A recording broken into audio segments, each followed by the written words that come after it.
Hello everyone, কেমন আছো তোমরা সবাই? আশা করছি তোমরা ভালো আছো, সুস্থ আছো। আমি সুমিত্রা, আমি চলে এসেছি একটা তোমাদের কাছে নতুন ব্লগ ভিডিও নিয়ে। আর আজকের ভিডিওতে তোমরা দেখবে সকাল থেকে দুপুর পর্যন্ত আমি কী করি। তো এখন ঘড়িতে বাজে প্রায় 7:30। আমি ভোর 5টার দিকে উঠেছি, উঠে কটা ফুল নিয়ে এসেছি গোপালের জন্য আর আমার লক্ষ্মী ঠাকুরের জন্য। তারপরে বাড়িতে এসে বাসি কাজগুলো সেরে নিয়ে স্নান করে একদম ঘরে চলে আসলাম। তারপরে বিছানা গুছিয়ে নিলাম আর ঘরে একটুখানি কাজ ছিল সেগুলোও সেরে নিলাম। তারপরে চলে গেলাম পুজো করতে। পুজো সারার আগে তুলসী মন্দিরে জল দিয়ে ভালো করে ধুয়ে নিলাম। তারপরে চলে আসলাম পুজো করতে। পুজোটাও তাড়াতাড়ি করে নিচ্ছি, কারণ তোমাদের দাদাভাই অনেক সকালে উঠে মেশিনে গেছে।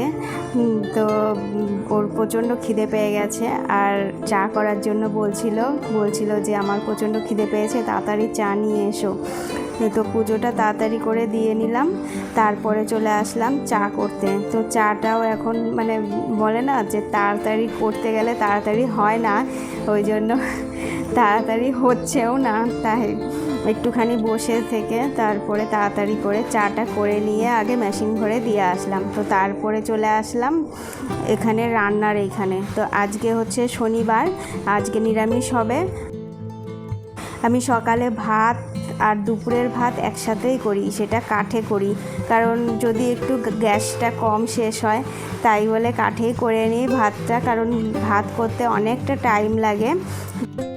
আজকে আমি রান্না করব ডাল, চাটনি, আলু ভাজা, সজনে ডাঁটা চচ্চড়ি আর তোমাদের দাদা ভাইয়ের জন্য সোয়াবিনটা হলে ও আর কোনো কথা বলে না, চুপচাপ খেয়ে নেয়। না হলে নিরামিষ হলে যে খুবই ঝামেলা করে, কি বলবো। যেরকম গুড্ডু ডাল হলে ওর আলু ভাজা লাগবে, সেরকম তোমাদের দাদা ভাইয়ের যদি ডাল হয় তাহলে সোয়াবিন লাগবে। এই হচ্ছে ঝামেলা।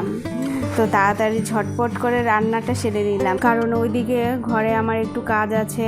অনেক দিন ধরে আর কি মোছামুছি করি না, খাট শোকেস সেগুলো আর কি ধুলো পড়ে গেছে, একদম নোংরা হয়ে কেমন হয়ে গেছে। তাই ভাবছিলাম আজকে তাড়াতাড়ি করে রান্নাটা সেরে, আর এদিকে আমার তাড়াতাড়ি রান্নাটাও হয়ে গেছে আজকে, ওই জন্য আর কি ভাবছিলাম যে কাজগুলো আজকেই সেরে নেব। বলো তো কি, রান্নার শেষে গ্যাসটা না মুছলে না একদমই ভালো লাগে না। রান্নাঘরটা আর আমার রান্নাঘর তো নেই, আমি এই ঘরের বারিন্দাতেই রান্না করি। তোমরা তো আমার ভিডিওগুলো দেখেছো, বুঝতেই পেরেছো নিশ্চয়ই। এখানে আমি রান্না করি আর এই ঘরের মধ্যেই আমরা খাই, এক্সট্রা আমার রান্নাঘর নেই। তো এক ঘরের মধ্যে আছে বলে আরও পরিষ্কার করে, আর এক ঘরের মধ্যে বলতে কি আমি সবসময় আর কি রান্না করে গ্যাসটা পরিষ্কার করে রাখি, কারণ গ্যাসটা পরিষ্কার না থাকলে ভালো লাগে না। অনেক বাড়িতে দেখি যে গ্যাসটা যেরকম সেরকমই রেখে দেয়, সপ্তাহে একদিন পরিষ্কার করে। আমার আবার সেটা ভালো লাগে না, মনে হয় একদিন পরিষ্কার করতে গেলে তো অনেকটা টাইম লাগবে। আমি যদি রোজ পরিষ্কার করি তাহলে আমার অনেকটা টাইম কম লাগবে, তাই আমি রোজই পরিষ্কার করি। আর রোজ পরিষ্কার করলে একটু পরিষ্কার চকচকে ঝকঝকে লাগে। জিনিসপত্র একটু পরিষ্কার না থাকলে, বিশেষ করে রান্না বান্না খাবার যে কোনো জিনিস একটু পরিষ্কার পরিচ্ছন্ন না থাকলে ভালো লাগে না। তাই পরিষ্কার করে নিই। আর এখন এই যে এদিকে এসে দেখি বোতলে জল নেই, তাই বোতলগুলো একটু ভরে নিলাম আর বালতিতে জল নিয়ে বোতলগুলো রেখে দেবো, কেননা আমাদের ফ্রিজ নেই যে ফ্রিজে রেখে দেবো, ঠান্ডা হবে। আমি বালতিতে জল এনে, কলের জল এনে বালতিতে বোতলগুলো রেখে দিই যাতে জলটা ঠান্ডা হয়। আর যেটুকুনি ঠান্ডা হয় সেটুকুনিতে আমাদের হয়ে যায়, কোনো সমস্যা হয় না। কিন্তু কি গরমে একটু সমস্যা হচ্ছে এবছর, কারণ বিল্ডিং ঘর থেকে টিনের ঘরে এসেছি, একটু তো সমস্যা হবেই প্রথম বছর। তাই যতটুকু যাই হোক না কেন মানিয়ে নিচ্ছি, কোনো সমস্যা হচ্ছে না আমার। আর এখানে এই দেখো ঘরে এবার চলে এসেছি আমি পরিষ্কার করতে, ধুলো পরিষ্কার করতে। কিন্তু এখানে গুড্ডু বসে আছে, ও টিভি দেখছে, ওকে বারবার বলছি ফ্যানটা অফ কর, কিন্তু ও তো আমাকে ফ্যানটা অফ করতেই দেবে না।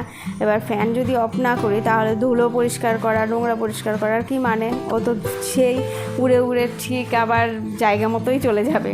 আর এদিকে তো আমার সারা গায়ে নোংরা ধুলোতে ভর্তি হয়ে গেছে, মনে হচ্ছে আজকে আবার স্নান করতে হবে। অবশ্য আমি দুবার করে স্নান করি, সকালে দুপুরে, কোনো দিন রাতেও করি, সেটা নিয়ে আমার কোনো সমস্যা নেই, আমার কোনো প্রবলেমও হয় না। তাই বলে মানে একটু বিরক্তি লাগছিল যে ধুলো গায়ের মধ্যে আসছে, এবার র্যাশ হয়ে গেলে সমস্যা আবার। তো যাই হোক, সব কাজগুলো আমার কমপ্লিট হয়ে গেল। আর তোমাদের আজকের ভিডিওটা কেমন লাগলো সেটা আমাকে প্লিজ কমেন্ট করে বলো। আর আজকের ভিডিওটা এখানেই শেষ করছি। ওদিকে তোমাদের দাদাভাই আমাকে ডাকছে, তাই ও ঘরে যেতে হবে। তো চলো আজকের মতন টাটা, ভালো থেকো, সুস্থ থেকো সবাই।